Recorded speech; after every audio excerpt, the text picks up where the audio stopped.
Me empecé a interesar por la figura de George Soros ahora unos 5 años, cuando hubo todo el problema de la llegada masiva de refugiados y de falsos refugiados allá por 2015, cuando en varios medios de comunicación empezaron a hablar sobre la figura de este personaje, de cómo financiaba fundaciones que apoyaban la inmigración masiva, etcétera, etcétera.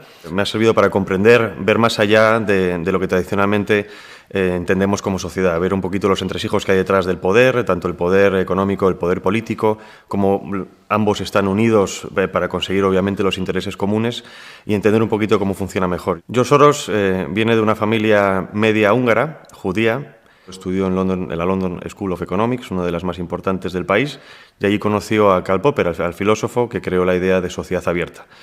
Eso le marcó muchísimo. De hecho, su fundación, Open Society Foundations, lleva el nombre precisamente por esa sociedad abierta de Karl Popper y conlleva una visión ultraliberal en lo económico y ultraliberal en lo político. Esto, en la práctica, significa que no haya fronteras o problemas para el tema de movimiento de dinero, de capitales, y en lo político, por supuesto, significa pues, un mundo globalizado o conectado, en la que no haya restricciones para el movimiento de personas. Esto que sobre el papel parece todo muy bonito, sobre la práctica vemos que no lo es tanto. Es decir, los Estados-nación históricamente son las áreas donde se aplica una legislación, donde realmente se puede existir el ámbito democrático, no en un mundo donde no haya países, haya un gobierno mundial que rija a todos.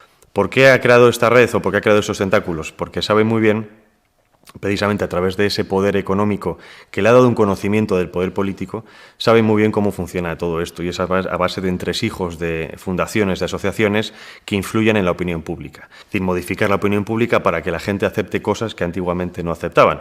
Así pasó, por ejemplo, con el tema del aborto, matrimonio homosexual, etcétera, etcétera, y ahora estamos viendo cómo esto hay una cada vez mayor aceptación de políticas LGTB, inmigración masiva, cada vez hay menos identidad nacional, cada vez la gente está a favor más de ceder soberanía a entes supranacionales como la Unión Europea o Naciones Unidas, y todo esto viene precisamente de ese entresijo de sociedades, de think tanks, de fundaciones, de acercamientos a políticos para influir en el día a día y transformar la realidad de lo que conocimos a lo que estamos conociendo hoy en día.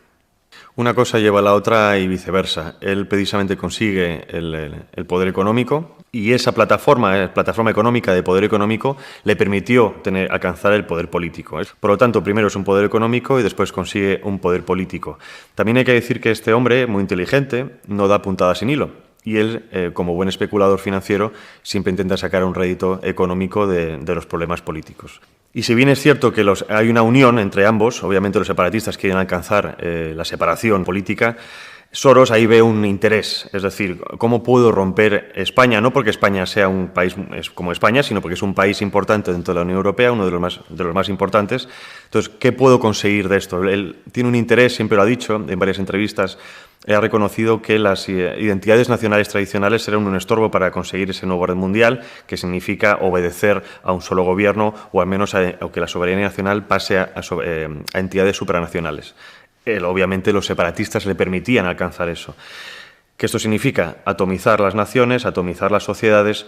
Entonces, Soros, desde ese punto de vista, obviamente ahí tiene un interés político, que es el de conseguir que estas naciones cada vez sean más débiles, y luego tiene un interés económico. Obviamente, él no apuesta si no tiene algo a cambio. La obsesión con España, por así decirlo, no es porque España represente nada en concreto, sino porque España es uno de los países más importantes de Europa. Y luego tiene una gran importancia geoestratégica a nivel mundial. Es el Estado-nación más viejo de Europa, por no decir de todo el mundo.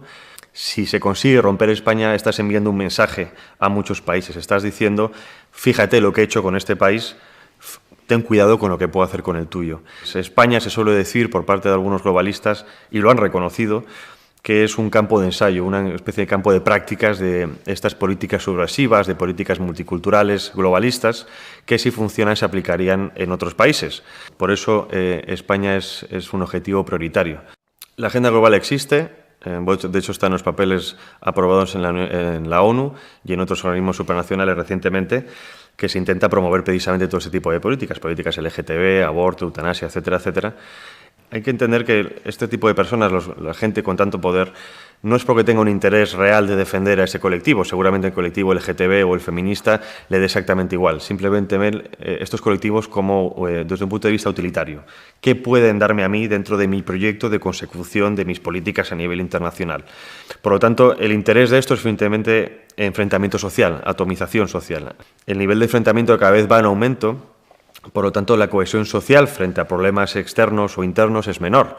Es decir, a base de fomentar este tipo de grupúsculos, lo que hacemos es debilitar esas cohesiones internas para que cada vez sea menos la resistencia a este tipo de políticas. De hecho, la soberanía nuestra cada vez es menor precisamente por el poder que tienen estas asociaciones o estas instituciones internacionales, y todo nos lleva ahí. Cada vez, hay que recordar, por ejemplo, en Europa, las políticas de los Estados miembros, prácticamente el 80% de sus políticas vienen de Bruselas.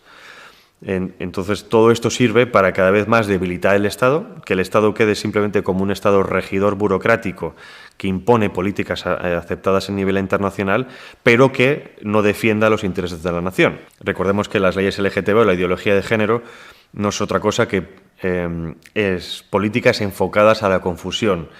Bajo ese falso paraguas de una supuesta igualdad, de un supuesto bien, se esconde algo mucho más preocupante, que es precisamente esa atomización social.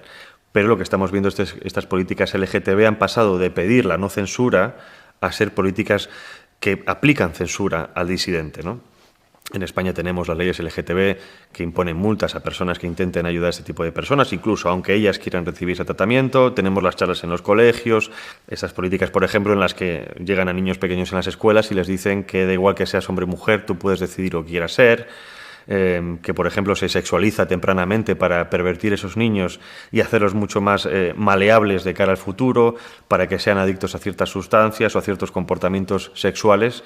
Entonces, esto lo que busca, obviamente, es la desnaturalización del ser humano. La agenda existe, sin ningún lugar a dudas. Te remito a estas fuentes. No hay nada que no esté escrito en los documentos ahora recientes de la ONU aprobados o en ciertas convenciones, como por ejemplo la de Pekín o la del Cairo. Ya se empezó a hablar de derechos sexuales, de la sanidad reproductiva, que esto no son nada más que eufemismos para no hablar del aborto, que también es otro término que se aplica hoy en día, que es la interrupción voluntaria del embarazo.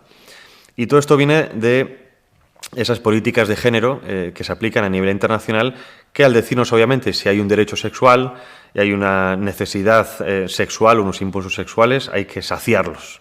Y entonces, obviamente, aquí viene la magia, y es que precisamente los documentos internacionales de apoyo de ese tipo de promociones del aborto o de posturas sexuales vienen financiados o están apoyadas en gran parte por instituciones como IPPF, International Planned Parenthood, que es la internacional abortista más importante del mundo. Tiene 65.000 locales, más que McDonald's en todo el mundo. Si tenemos una institución privada, IPPF, que se beneficia del aborto económicamente y a la vez en sus documentos, de mano con la Unión, con Naciones Unidas o incluso con la UNFPA, el Fondo de Población de Naciones Unidas, estamos promocionando el aborto entre las mujeres más jóvenes, lo que estoy haciendo es crear clientes del futuro. Eso es el interés de todos estos grupos. El interés no es la persona. A las instituciones internacionales, a las personas realmente poderosas les da igual el ser humano, les da igual las personas, les da igual nuestras libertades. Quieren sacar rédito, bien sea político o económico. En este caso, la promoción del aborto, primero es económico, porque genera esa red de personas que se benefician de esos abortos, y segundo es político. ¿Por qué? Porque hay también una intención a nivel internacional de reducir la población. Entonces ahí tenemos el aborto y la eutanasia. El aborto para matar a niños por nacer y la eutanasia para matar a personas que ya han excedido lo que ellos consideran un tiempo de vida necesario, ¿no? La inmigración masiva es otro de esos intereses que tienen esta élite globalista, George Soros, por ejemplo, para conseguir desestabilizar las naciones. Recordemos que la inmigración masiva es una herramienta de destrucción masiva reconocida dentro de lo que se llaman guerras híbridas o las guerras desestructurales en las que estamos metidas. Tenemos la guerra informativa, la propaganda, la desinformación, la guerra económica, la guerra cibernética, y la inmigración masiva es otro de esos pasos. Lo que estamos haciendo es sacar a las personas de su contexto natural, de sus países de origen, su cultura, las estamos importando a países completamente diferentes, con una educación completamente diferente, en la que se van a ver completamente deslocalizados, se van a ver confusos. que no serían un problema en sí si tuviéramos unos números mucho más reducidos, porque serían capaces de ser absorbidas a nivel cultural y a nivel económico por nuestras sociedades y nuestros sistemas. Cuando ya meto el nuevo componente en la sociedad, ya la he destrozado, ya he generado conflictos nuevamente, vuelvo al tema de la atomización de las sociedades. Y luego viene otra cosa importante, que es el tema de las ayudas económicas o el sistema económico. Si actualmente tenemos en España o en Europa tenemos paros entre el 10 y el 25%, ¿cómo vamos a mejorarlas cuando el sistema económico es incapaz siquiera de absorber ya a la población que tiene? Por lo tanto, vamos a crear personas dependientes de ayudas sociales y sabemos que una persona que depende de ayudas sociales es una boca agradecida. Compramos la mente de esas personas, compramos sus necesidades y yo me saco un rédito político-económico. En este caso, el político es la destrucción de estas naciones y el económico es a base de financiar. Como especulador, a mí me conviene. Es decir, orden up caos, el orden dentro del caos, es a esta gente lo que le interesa. Cuanto peor vaya un país, obviamente a mí como inversor quizá no me interese, pero como especulador sí. Puedo comprar barato y vender caro. No sé si Soros los ha puesto los peones, pero casualidad es que al menos dos de los más importantes del nuevo gobierno estén en esa órbita. Uno de ellos, por supuesto, es Pedro Sánchez, el presidente, que en su LinkedIn hasta hace muy poquito, ya lo ha quitado, tenía puesto que trabajaba en el National Democratic Institute, que es una organización financiada por Open Society Foundations.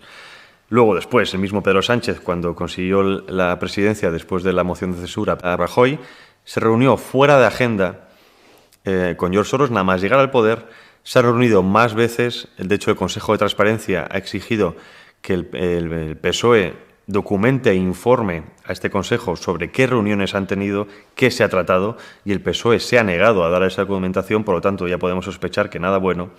El antiguo ministro de Exteriores, Josep Borrell, actual encargado de la diplomacia europea, se reunió también con George Soros en Europa. La actual ministra nuestra de Exteriores, González Laya, antes del cargo era presidenta del Consejo de la Asociación International Gender Champions.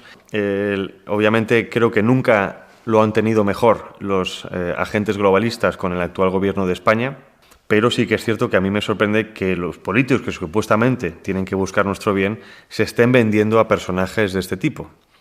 Eso es lo más preocupante y yo creo que España, nos tocan con este nuevo gobierno unos cuantos años en el desierto.